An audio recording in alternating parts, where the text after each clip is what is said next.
Hello, English learners. Welcome back to another great lesson here at English Pod. My name is Marco. And my name is Catherine. So, Marco, today we've got a little bit of an unusual lesson because we're talking about hypothetical situations. Right, we're talking about a unreal situation or something that may happen or may not happen. Okay, so you're going to hear all about this in today's dialogue. We're going to hear it a couple of times. When we come back, we'll be breaking it down for you so you know all about these great phrases and how to talk about not real situations with your friends.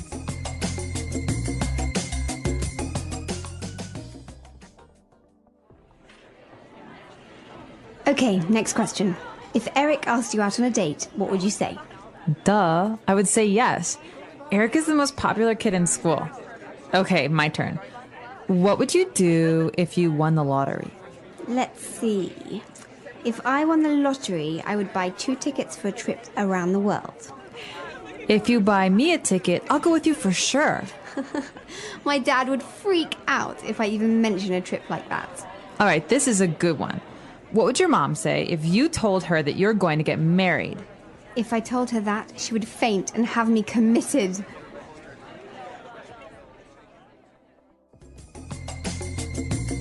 All right, so I think that was clear and, well, a very common situation. 2 teenage girls talking to each other about, boys and what would you do and da-da-da. Guys do this too, so don't just put this on the girls, okay? I don't think we do it like this, though. No, but it's actually a very popular game in the car to play, the what if game. The what if game, Yeah. Exactly. And that's exactly the topic that we want to talk about today is the structure what if, which is actually called a conditional. All right, so conditional because the result, the thing that happens, depends on something else. Exactly. So let's actually take a look at the words in today's language takeaway before we talk about all this grammar stuff. Language takeaway. Okay, so we'll start out with some basic words. They were talking about guys, and she said if Eric asked you out. Right? So to ask somebody out. Okay, so this might be a little bit strange because you think, okay, to ask is to ask a question. But to ask out, it's a fixed phrase. It's something you say. These 2 words go together, right?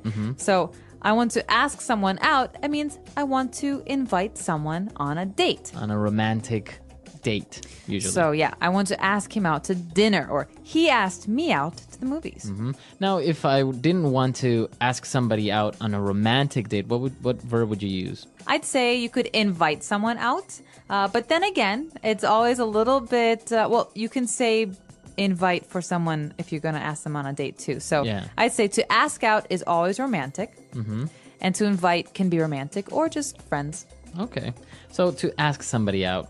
Now, they were talking about other situations. Maybe they would go on a trip or something. And she said, my dad would freak out.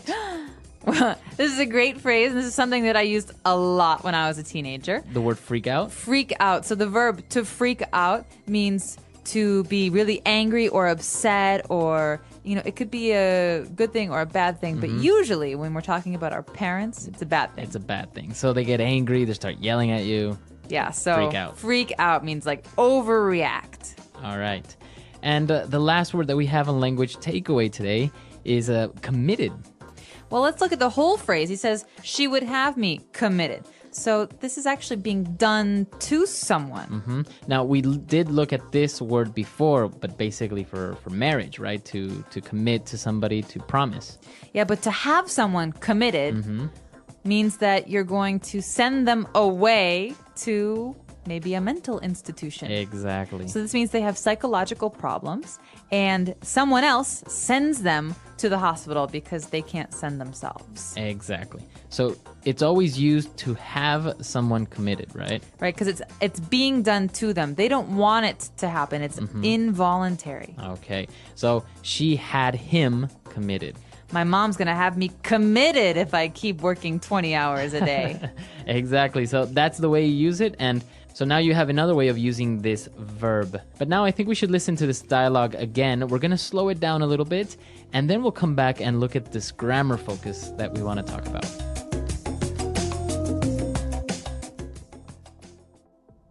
Okay, next question. If Eric asked you out on a date, what would you say? Duh, I would say yes. Eric is the most popular kid in school. Okay, my turn. What would you do if you won the lottery? Let's see. If I won the lottery, I would buy 2 tickets for a trip around the world. If you buy me a ticket, I will go with you for sure. My dad would freak out if I even mention a trip like that. All right, this is a good one. What would your mom say if you told her you were going to get married? If I told her that, she would faint and have me committed. All right, so we understood all the vocab now. Now let's take a look at these unreal situations and what we were saying, the what if game.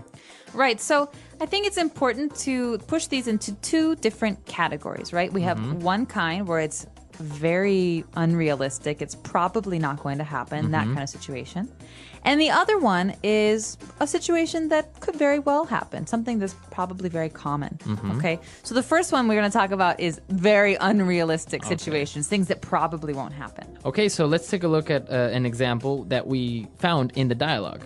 The most common one, and I think everybody gets asked this question, is if you won the lottery, what would you do? Okay, if you won the lottery. So this is a situation that's very uncommon, right? Right. Not many people win the lottery. So we have to say, if you won the lottery. So we use this verb in the past tense. If you won the lottery, if this happened, what would you do? Right.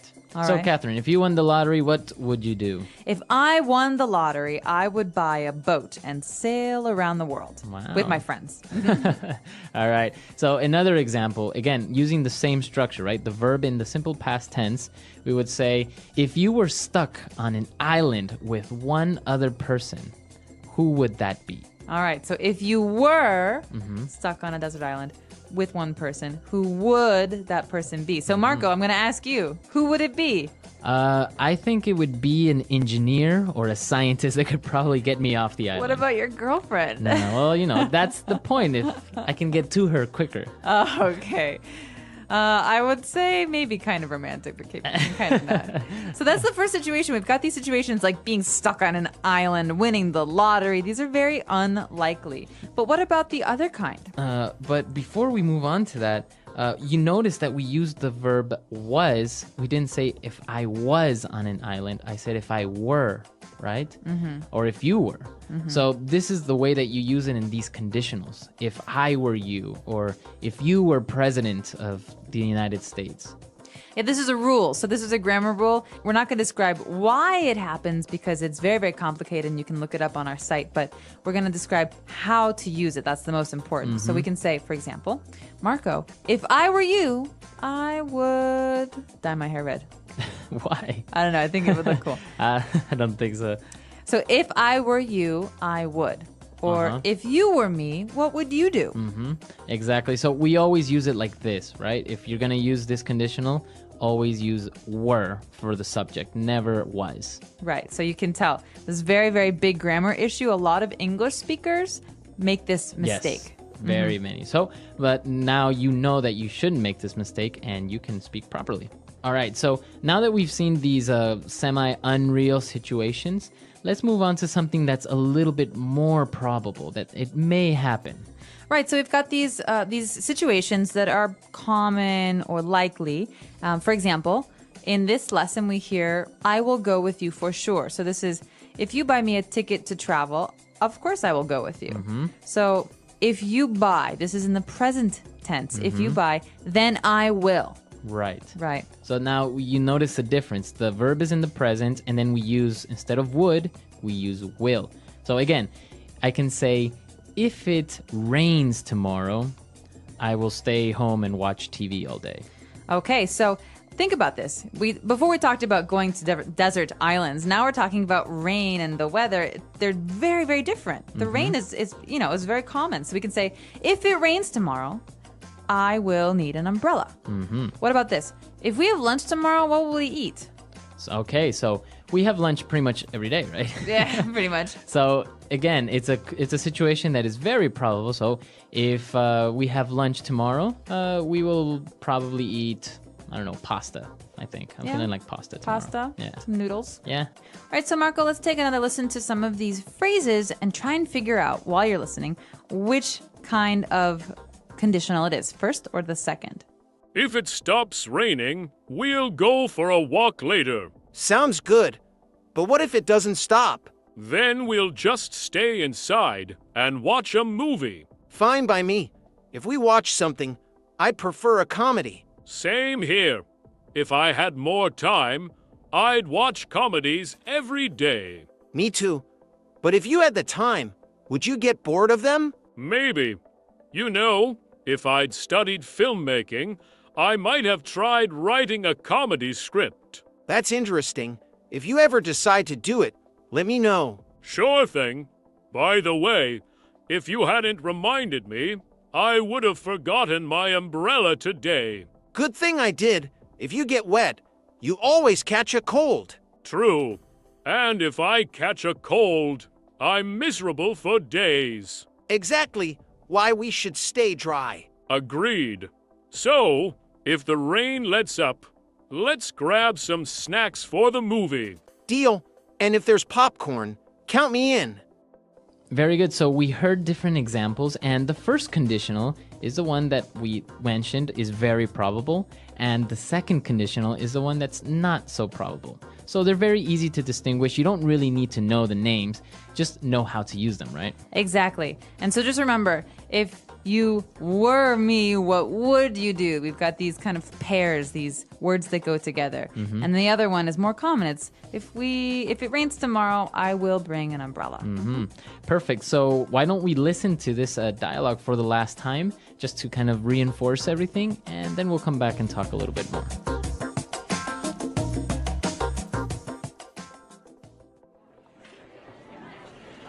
Okay, next question. If Eric asked you out on a date, what would you say? Duh. I would say yes. Eric is the most popular kid in school. Okay, my turn. What would you do if you won the lottery? Let's see. If I won the lottery, I would buy 2 tickets for a trip around the world. If you buy me a ticket, I'll go with you for sure. My dad would freak out if I even mention a trip like that. All right, this is a good one. What would your mom say if you told her that you're going to get married? If I told her that, she would faint and have me committed.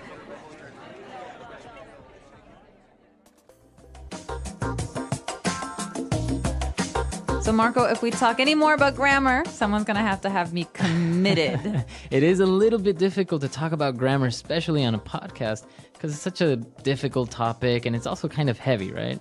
It is, but I'll tell you this. These are very, very common phrases. People use these all the time. We talk in hypotheticals very often. Yeah. So if you're asking for advice, for example, or if you're just playing a game in the car, you're going to encounter these, and it's very important to be able to know how to use them. The English Pod Audio Review. Listen to the meaning, then say the vocabulary word. To be in the place of someone. Be in your shoes. To lose one's nerve, become suddenly anxious. Freak out. An instance of spending the night as a guest at another's home. Sleepover. To request a date. Ask someone out. Suppositional, uncertain. Hypothetical. Put in a mental hospital. Commit. Rumor or talk of a personal, sensational, or intimate nature. Gossip. To join in marriage. Get married. To have dreamlike musings or fantasies while awake. Daydream. A romantic meeting. Date. Let's try that faster. Suppositional, uncertain. Hypothetical. To join in marriage.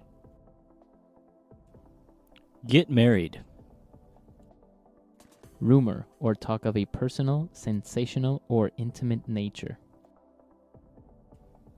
Gossip. To have dreamlike musings or fantasies while awake. Daydream. To be in the place of someone. Be in your shoes. Put in a mental hospital. Commit. A romantic meeting. Date. An instance of spending the night as a guest at another's home. Sleepover. To request a date. Ask someone out. To lose one's nerve, become suddenly anxious. Freak out. Now say the word and hear it in a sentence. Ask someone out.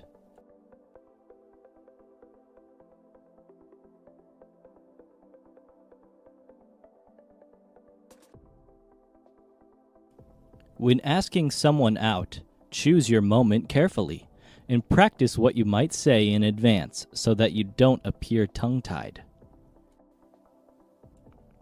Ask someone out.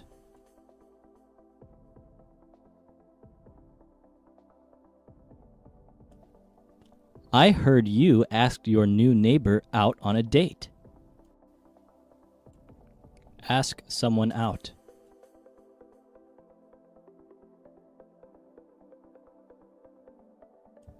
I really want to ask Jeff out, but what if he says no? Freak out.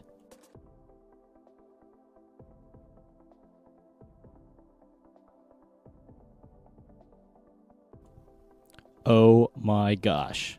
I'm going to meet Justin Timberlake. I'm totally freaking out. Freak out.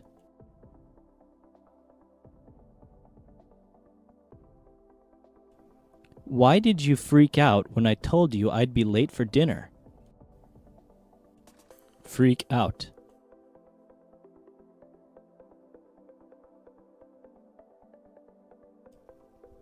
Don't freak out. We can solve this problem in 5 minutes. Commit.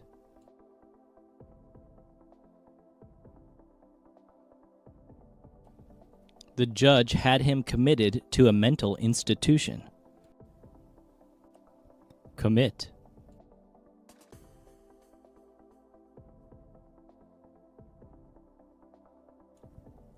If you get committed to an asylum, can you eventually get out? Commit.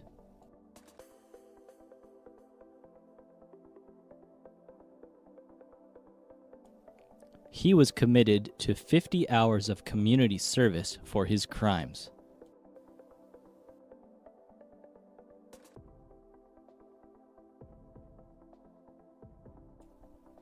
If I won $1 million, I would buy you a diamond ring.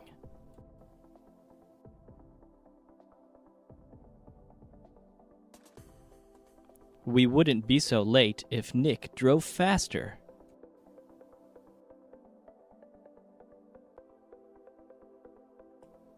I would get a divorce if I were you.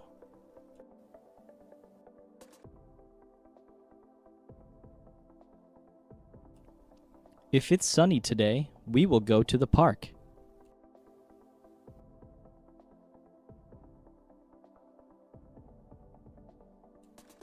If you study hard, you will pass the test.